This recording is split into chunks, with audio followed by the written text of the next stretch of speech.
Hello and welcome to the Pollstar VenuesNow Impact Next Gen panel, hosted by the LA Coliseum and The Torch at the LA Coliseum. I'm your host, Teresa Guy, and the Director of Booking and Partnerships here at the LA Coliseum. So why are we here today? The Coliseum opened in 1923, and we're of course celebrating our centennial anniversary this year.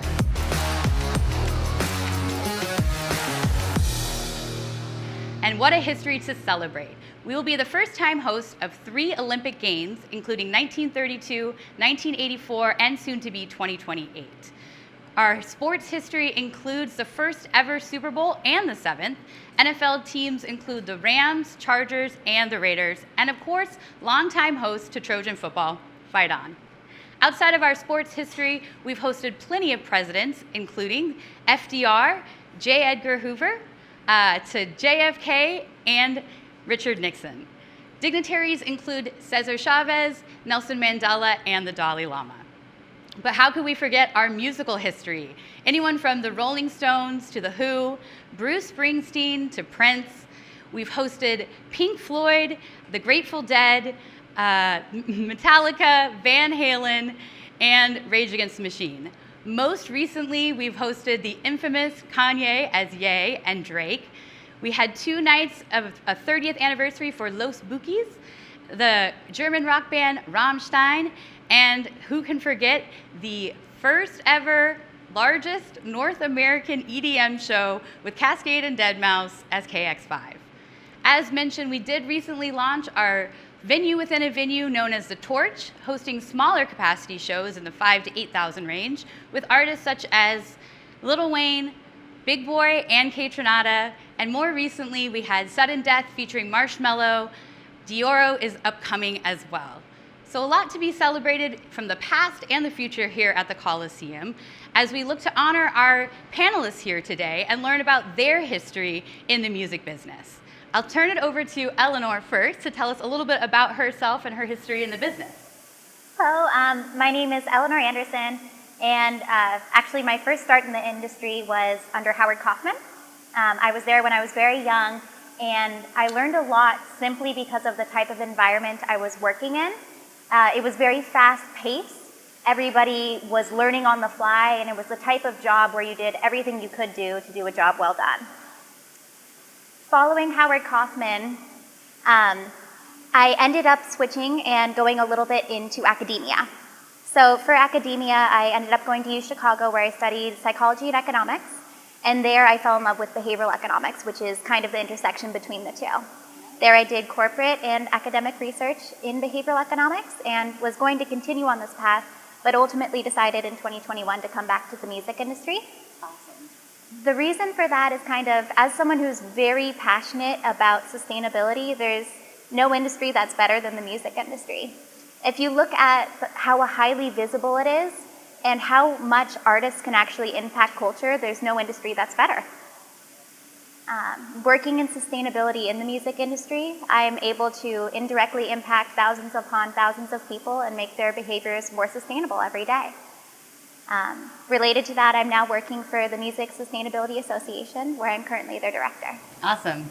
Thank you, Eleanor. Natalie, over to you. Tell us a little about yourself. So I've always loved music and live shows especially, but growing up, I come from a family of doctors and scientists and engineers, so the music industry, I had no idea it existed or, that it was even in the realm of possibility for me.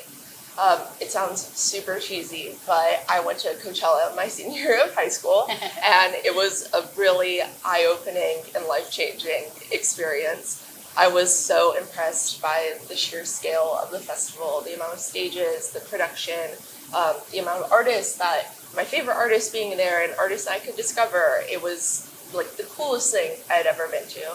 So I walked away from it ready to finish up high school. I was about to head to UC San Diego for college as a structural engineering major, wow, which is also very crazy to look back on and say.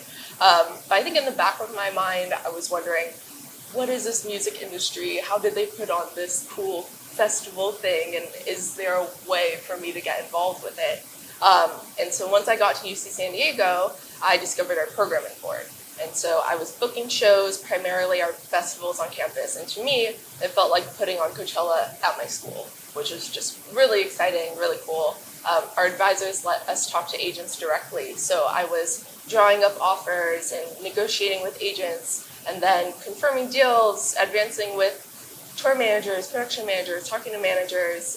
And so I really got to have this full-on experience while in college in trying to get into the industry. From there, I think in between the summers, I was trying to find internships to help further contextualize what I was pursuing to my parents. Because for them, they just thought I was having fun at school. And so I needed to find real Googleable companies for them to, look up and understand. And so my first ever true industry job was as a receptionist of Hollywood Bowl in their operations office. Nice. And from there, I started working at, I had internships at AM Only and Paradigm and WME. Right out of college, I jumped right into the agency path, and as an assistant at Paradigm to Matt Meyer and Matt Rodriguez. And from there, I guess kind of the rest is history, from becoming a coordinator to an agent and moving to UTA where I am now. Awesome. Thanks for that. Over to you, Melissa. I'm Melissa Hooper. I am currently the VP of booking at Allegiant Stadium. But what a lot of people don't know is that this is actually my second career path. So I started as a pediatric nurse. I'm sure you guys can all see how that ties in so easily, right? I was a pediatric nurse for about 6 years, and in the later years, I was getting burnt out. I had a lot of kids that were just crying, and I didn't have that connection that I did in my earlier years in nursing. And so I took on actually a job bartending. I just wanted to be around happy people. My girlfriend ran a speakeasy inside of Oakland Coliseum, and it was there that I got introduced to the music industry, and met the GM who became my mentor. So he originally asked if I wanted to be his EA, and I said, fuck no. I was like, I didn't spend 40-hour weeks at Starbucks learning microbiome to be someone's EA. A couple months went by and I got a little bit more burnt out and came back to him and said, all right, let's have a real conversation. And we had already known each other, so it wasn't quite an interview. It was that conversation of like what it meant. And really what it meant was having someone that saw something in me and the path that I didn't even know existed. And so I kind of took a leap of faith out of a career path that I'd already built up, and started as an EA. I remember in that conversation, he told me, he's like, if you're still in this position in 18 months, either you or I fucked up. Because this is like a stepping stone for you to get to where you need to be. We got to figure out what that looks like first. So I went, okay. 4 months later, I got moved out of EA to special projects, and from there to booking. And came over to Allegiant Stadium, and with a small group from that team, built up the stadium from when we were still in the trailers. That's awesome. And Sophia, how about you? Hi, I'm Sophia Mobayan. I am a senior event specialist over at SoFi Stadium under event operations. It was pretty funny how I got into this industry. I was actually getting ready to go to the University of Alabama, Roll Tide, and I had no idea what I wanted to do. I had no idea where I wanted to go, what my career path would look like. And I was actually watching The Wedding Planner with my mom. And we looked at each other and were like, that'd be pretty cool to do. But I knew in the back of my head, maybe weddings wasn't my path. So when I went to the University of Alabama after a bunch of courses and just, learning from the teachers and the professors over there, I realized, well, how is a sporting event put on? How are concerts put on? And then I kind of got my itch to want to keep going and start learning. So after talking with mentors over there and counselors over there, it was determined event operations is the path that I want to go on. And so probably my sophomore year is when I was very lucky enough to study under someone who knew some people going to Atlanta, Georgia for the Super Bowl. And she was like, it'll probably be pretty long hours, but you want to get your feet wet in it, go ahead. And after my first 16-hour day doing event ops over there, I absolutely loved it. And I said, when can I come back tomorrow? And then on, I was there for 2 weeks, and I knew, wow, I really love the energy of a sporting event. This is what I want. that summer, I felt very fortunate enough to get a great event operations internship at the Rose Bowl Stadium over in Pasadena, and I'm from Pasadena, California, so it was great to, go to where my roots are and be able to work at a venue that was one of my first concerts as a kid. And right off the plane, I did a BTS show there, so I got baptized in fire in event operations, and I loved every second of it. And then that's when I realized I don't want to just do sports, I want to do a venue side of it all. And from then on, I went back to Alabama, and I was lucky enough, the same professor, to reach out about a ESPN College Game Day experience to be able to just get your feet wet on the production side of it all. And it was really cool working with Octagon Sports Marketing and doing production and hospitality tents, so it was cool to get more of a filming based in there. And then following that, it was time to get the big girl pants on and get a full-time job. And straight out of college, I was very fortunate to land an event specialist role over at SoFi Stadium in Hollywood Park. So that was pretty cool for me to be on the inaugural team to open up the stadium. And it's cool opening a stadium during COVID because there's new ways to learn how to do things. And then there's the new ways of opening it up once COVID was more on the down low. So it was pretty cool, and that's how I got to where I am today. Love it. Love all the stadium representation that we have on the panel today. For you guys, what are some of the bigger moments, the most memorable moments in your career, those tentpole moments? Natalie, let's start with you this time. Yeah, I think it's really hard to pinpoint any of those moments, really, because I'm so lucky and grateful to be able to work with so many different artists that have so many of those moments in their career. So for me, whether it's a developing artist selling out their first 250 to 500 cup tour, or getting to package up artists and do more creative things, or seeing them play their first major festival, or to growing to closing festival sets and stages, I know that every single moment for each individual artist, that means something different to them. And for me, I think it's just exciting to be alongside them in every single one of those moments and be able to amplify their story in every single way. But I think too, on more of the personal side, moving to UTA was a really big moment for me. I moved in October 2020, so during a time that was really uncertain for everything in our business, especially in the live music scene. Okay. And so making that move was just, a lot was going on. It was very stressful, and I wasn't sure what was going to happen to our industry as a whole, and whatnot. But I think getting embraced by my colleagues and just constantly inspired by them. Our building is made up of so many different departments, and I constantly am inspired by my colleagues in the different ways that they're collaborating with others, and being able to service our clients in 360 ways. So I feel really lucky. Love that.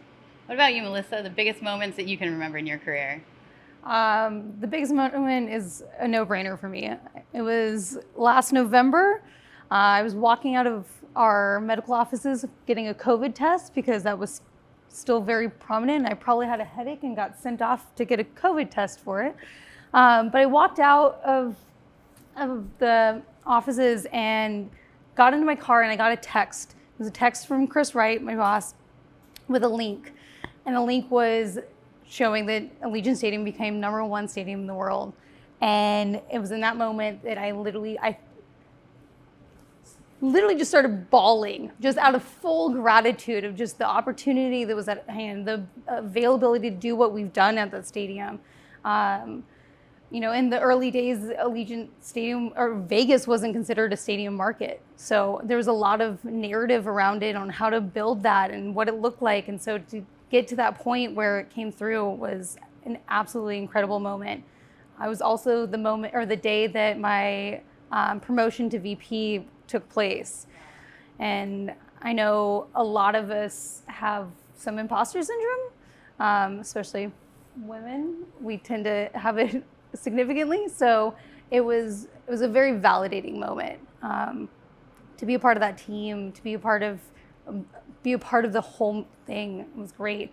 It took me probably 4 times as long to get home because I would literally pull over and write paragraphs to all of my coworkers of just we've done this together. I'm so grateful for you. And this is how you've impacted my journey and just everything else. And so it was definitely that moment for me. I love that. That's awesome.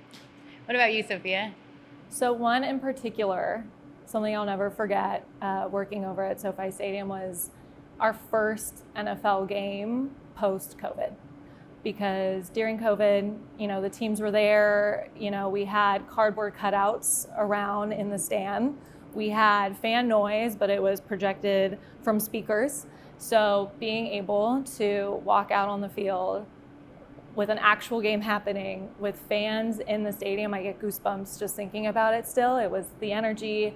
It felt like we finally got to where SoFi was finally built to do what it was supposed to do, and it was to give that electric energy. And it was electric. The team and I just remember looking around, just standing out there looking at almost every single seat filled. And that's something that I'll never forget. But I think something really cool with concerts is, I always try to go out there when just before doors to see no seat filled, just to sit there, take it all in. I mean, I'm sure as we all know, a concert it's a run. It takes a lot to do. And so when you go out there and you see no seat filled, and then you go out there for their one song with the fans going crazy, they have their lights, the phones are out, the energy, it's just, I do that again, and I just try and stay in the same spot. And then you look and do it again, and it's super cool seeing all the work that was put into it, come to life. Sure, we love that.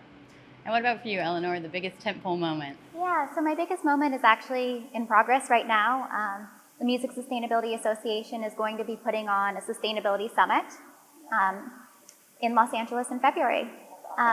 So kind of to give a little bit more information on that, the summit has two goals.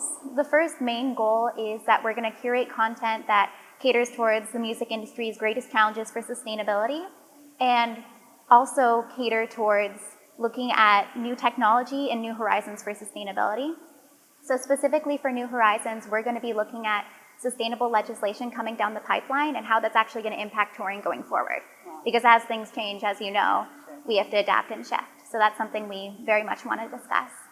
The second goal of the summit is work that's being done right now. It's research and data.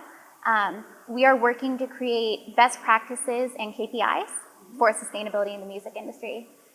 So in order to do that, we're actually working with a myriad of different people from all different stakeholder groups in the music industry. So we have DSPs, we have labels, artist managers, production managers, vendors, everyone from there to get a true representation of what sustainability looks like to each stakeholder across the board.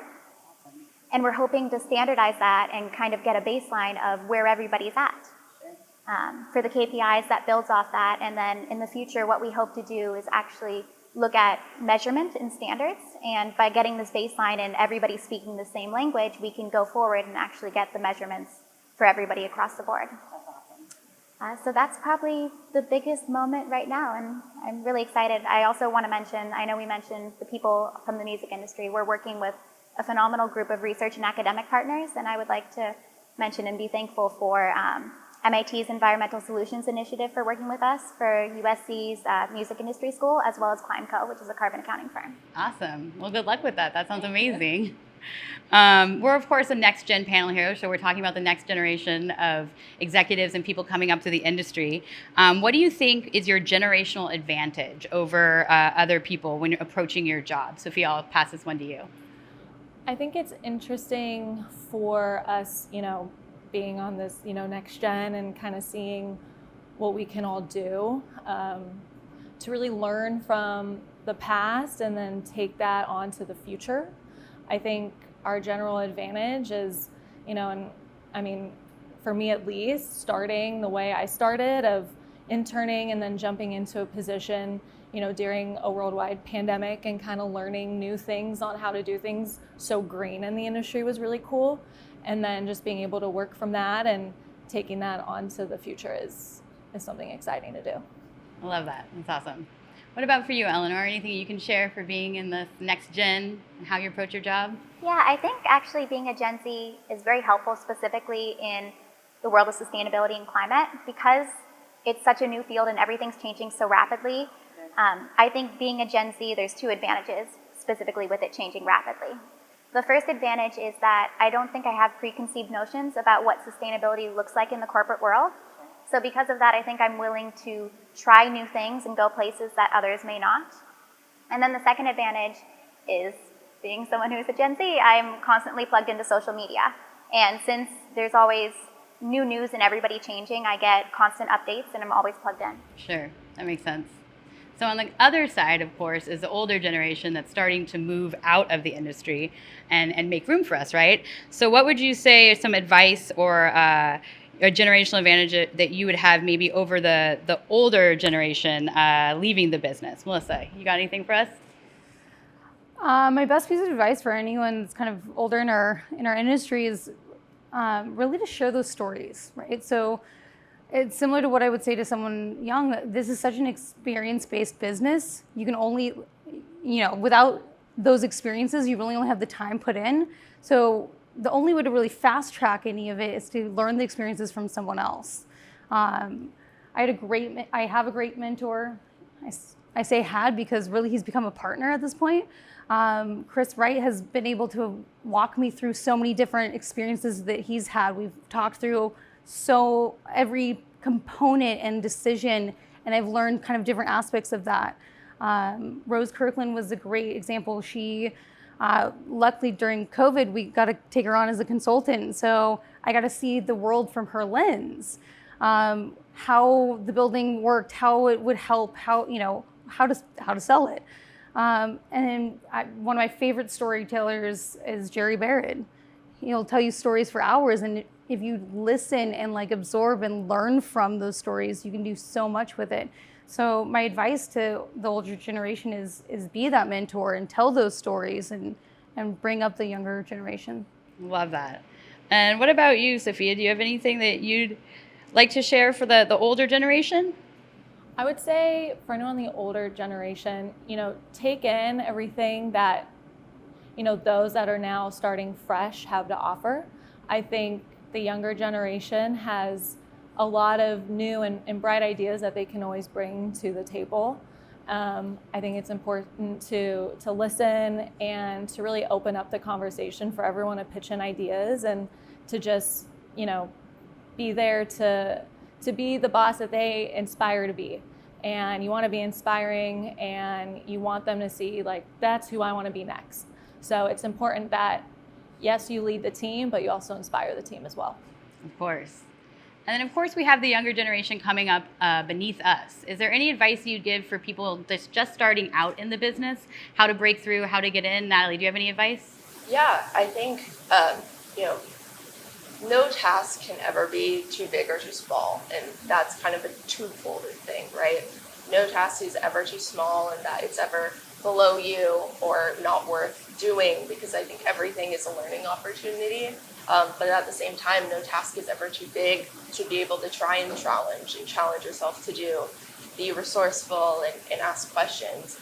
I think having that sort of mentality really allows you to be a sponge and just take in everything as a learning opportunity, and that will take you so much further in anything that you do. Sure, absolutely. What about for you, Eleanor? Any advice for older or younger generation? You can choose. I can go younger as well.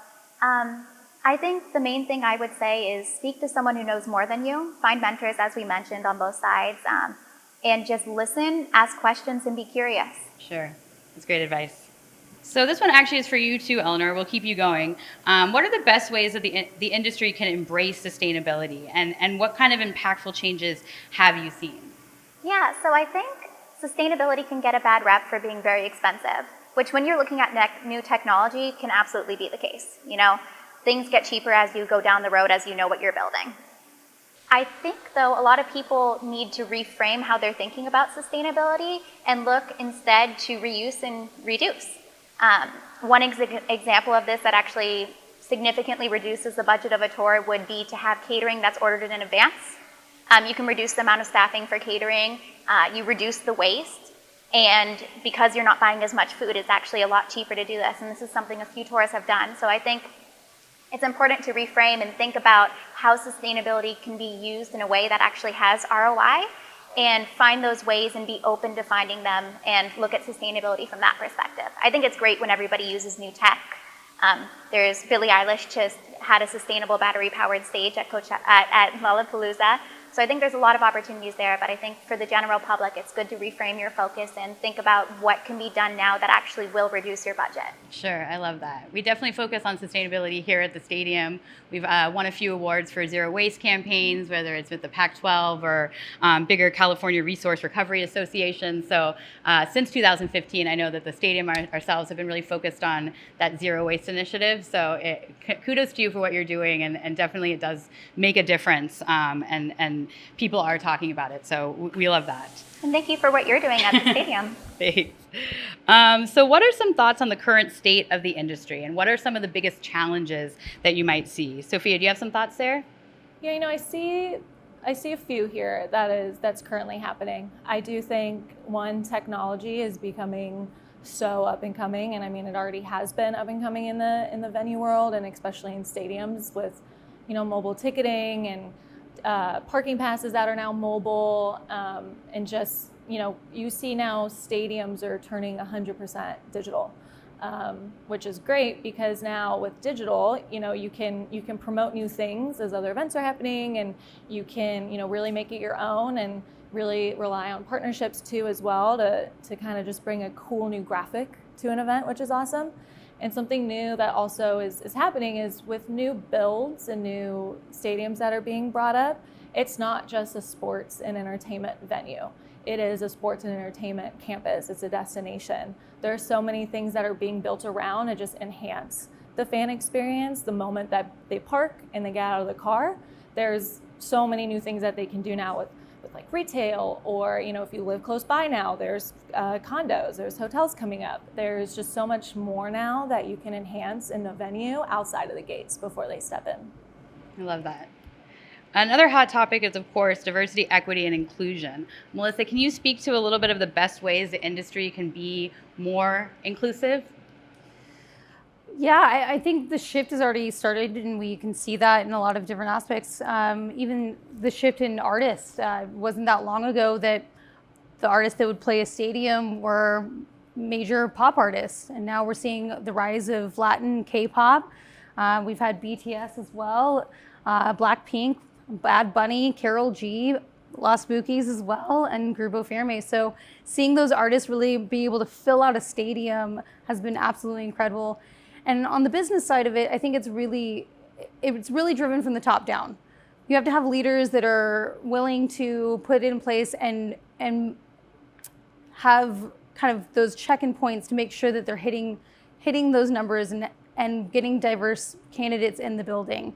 I think what we could do better in general is not just opening those doors, but also mentoring and growing those candidates into higher positions. Absolutely. I love that. For each of you, could you speak a little bit to the mentors that have taught you? I know you've mentioned some, but those people that have brought you up along the way. Eleanor, you got a few? Yeah, so I have a few. As I mentioned, Howard Kaufman, who I adore greatly. I miss him greatly. He was a mentor in the very start of my career. From the production side, it would be Jake Berry and Charlie Hernandez. And then from the sustainability side, these are people I luckily are on the board of MSA and I get to work with frequently. It'd be Amy Morrison, who I work with daily, Mike Martin, who brought our cup here, and Kurt Langer. And I'm really appreciative for all of them. I've learned a lot from every one of them. That's awesome. I love that. What about you, Natalie? I know that the music industry and the agency industry especially can be very cutthroat. Are there some mentors that you've had that have helped you along the way? Yeah, definitely. Matt Meyer was kind of one of my first bosses. I guess we don't like to use the term boss either. Honestly, it's always a teammate. My journey, I guess, with him started when I was an intern back at the AM Only office. I think starting out as an assistant to both him and Matt Broad, they were really wanting to foster a career for me there. They always told me from day one, like, you can run as fast as you can and go. And I think he's always taught me to be an extremely fierce advocate for my clients, and to always trust in their vision and continue to grow. Similarly, Sam Corbillo is a legend. I love her.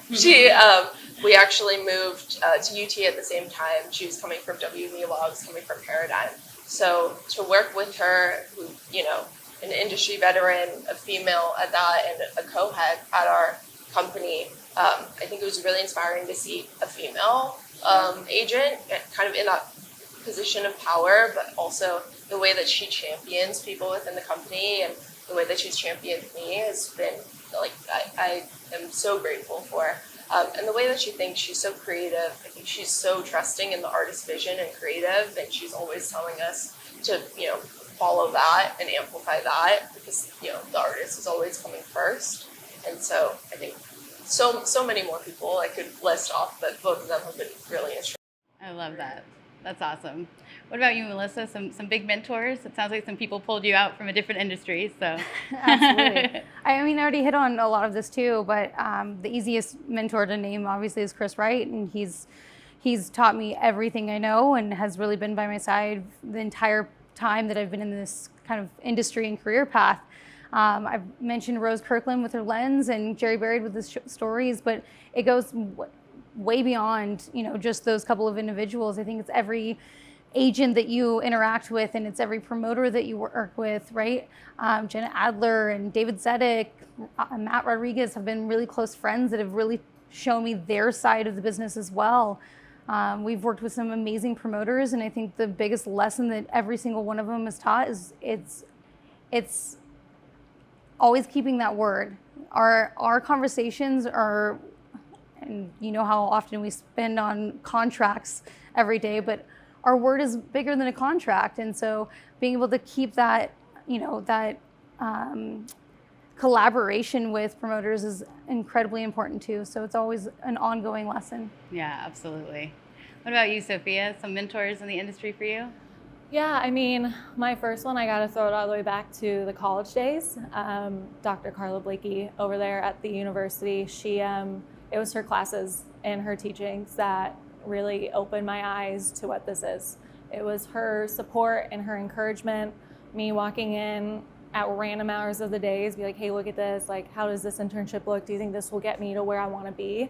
And through her support in those years throughout college, really, truly, I like to say got to where I am now. And, I like to I do find mentors kind of everywhere I try and go. So, at the Rose Bowl, Lauren Corona, she really opened my eyes to the event management, day to day. And I'll never forget, she really trusted me with a lot as a wee little baby intern still in college. And I'll never forget when she gave me the keys to open up the gates for the first event there. And she's like, I trust you. And it was like, great, okay, I have the keys. So that was pretty incredible. And going over to SoFi Stadium, I truly do look up to the leadership and the event operations leadership. So Tony Roman, Tina Suka, and Otto Benedict over on that team, they've taught me so much and have truly supported and trusted the instincts and have just been a great backbone to take me to the day by day of SoFi Stadium and Hollywood Park. So to them, I'm truly so grateful for their teachings as well. I love that. Yeah, certainly being a woman in this industry, it's been a harder path, I would say. And so for me as well, those mentors have been really important in my life. I, of course, have worked not just at a stadium. I have a background as a promoter and also as an agent as well. So, people like Steve Martin on the agency side, Alex Hodges on the promoter side. I mean, these are people in my life that have made a huge difference. So I understand the importance of, learning from that older generation, grabbing what you can and really taking it and running with it. Very, very important. Kind of speaking to that, what would you say are the most valuable lessons you've learned in your career? Let's start with you, Eleanor. Yeah, I've touched on this a little bit, but I really think just listening to people and asking questions is the most valuable lesson I've learned. I think you learn a lot from going up to people, asking for help, listening to them, and just taking all that you can. Sure. Absolutely. What about you, Natalie? Any lessons you can share with us? Yeah, I think, we're always presented with various opportunities within our careers, and I think seizing them and capitalizing on them with hard work is going to take you so far. I think that's been so much of my story and my career, and I'm so grateful for every opportunity that's been put in front of me, and being able to kind of see them through with hard work. It's taken me, I guess, to where I am now. But then I think on the flip side of that, we've talked a lot about mentorship, and that's always been something that I think has helped me along the way, whether it's, seeking out mentors, people who want to champion you and help foster your career, and foster just a team environment that can really see you flourish and grow, but also mentoring and seeking out the younger generation and who are going to be our next leaders is also really important. So. Sure, absolutely. What about for you, Melissa? Any valuable lessons? I think for at least the booking side, my most valuable lesson really, it stems from probably nursing. So nursing was always, they imparted critical thinking. And so there was never a black or white answer. It was all in the gray. And bringing that into this industry, I see it all the time. People try to give me a black or white answer, a yes or a no, and being able to have those conversations with everyone involved, right? Production teams and the ops teams, every department that we work with, as well as the promoters, agents, and managers, and everyone else. Being able to hear everyone's side and figuring out what that gray mesh really looks like, and being able to move a no to a yes, or really understand, what those pieces mean. It's, as far as valuable goes, I mean, we've almost lost shows to other markets, and being able to understand those pieces have really pulled that no out of that gray and into a yes. I love that. That's awesome. What about for you, Sophia? Valuable lessons to share? I think everyone here has, really touched on the sense of teamwork and how, truly an event can't come together without a team. And so it's it's okay to slow down and take a minute and all come together to figure out is it really a hard no? Or how can we find a way to actually make it happen? So it's just important to know, things can't happen with just one person. It is so team-based. Like I always say, I spend more time at the stadium than I do with my own family. So the stadium team is truly like a first family. And so teamwork, especially in a venue, is so crucial. So never let those relationships go, because through and through an event, those people will be with you and guide you and help you, and we'll all find ways. But speaking on relationships too, something you don't teach in school is relationships with clients. And I think that's just such a big, valuable lesson there. Is clients, they come and they go, but that doesn't mean you won't see them in a few weeks, a few months, a few years down the road. You never know. And so it's important to always build those strong relationships with the clients, because if they know you had their back the first event that, they worked with you, they'll come seeking you again the next time, and they're going to want you to run with it. And it's all about trust, and they'll trust you. I love that. Absolutely. And I would think I would add accountability too, to the teamwork mindset of if mistakes happen, and of course they do, to be accountable for what goes down and to keep pushing forward, right? Yeah, absolutely.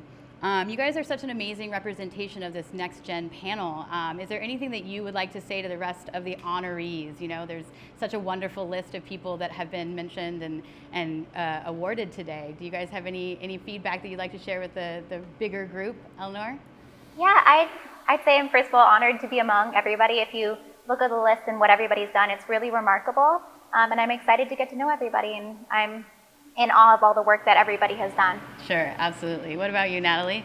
Yeah, I think a big congratulations, first and foremost. I think similar to Eleanor, we're in incredible company, and I'm so in awe and inspired. I mean, a lot of the people who are on the list are people that I work with every day, people that I talk to all the time, that we're, whether we're building shows together or signing clients together or blossoming careers. It's really special to kind of be amongst them and to continue all of that forward. So I guess here's to the next gen. Yes. And pushing more artists' stories and everything forward. I love that. What about you, Melissa? Anything for the greater honoree panel? I would definitely echo the congratulations. I think it's been an incredible honor, especially sitting up here with these ladies. And as far as the group, it's a testament to the group of people that we're going to be working with for the next probably 20 years with. So I'm excited to build those bonds with all the people that I know and don't know. I love that. What about for you, Sophia? Following the other ladies, congratulations, everyone. I think it's a huge accomplishment, and again, I'm very honored to be standing and sitting here with, these lovely ladies. But it's exciting to read everyone's story. It's exciting to see familiar faces on there, and it's going to be even more exciting to meet everyone else on the list from both ends. So I'm really looking forward to the new connections and the incredible experiences that we'll all be able to build together. I love that. Well, thank you so much for joining us here today, ladies. You've been incredible to talk to and learn about your experiences. Big congratulations from the LA Coliseum and from me personally. It's been such a pleasure to listen to today, to hear about your stories, and to learn from you. It's been really an honor to be sitting here and engaging. I wish you all the best of luck in the future. Obviously, I will be here with you in the trenches, so I look forward to working together potentially and to getting to know you and all the honorees better. Of course, here at the Coliseum, we are so honored to host this event, to be a part of the Pollstar and VenuesNow Impact Next Gen panel, and to celebrate our own centennial with you. Please join us for the rest of this year. We have football season coming. We, of course, have the Super Motocross Championship just next month. There's plenty of opportunity for you to still celebrate with us here at the LA Coliseum. Thank you from Teresa. Signing off.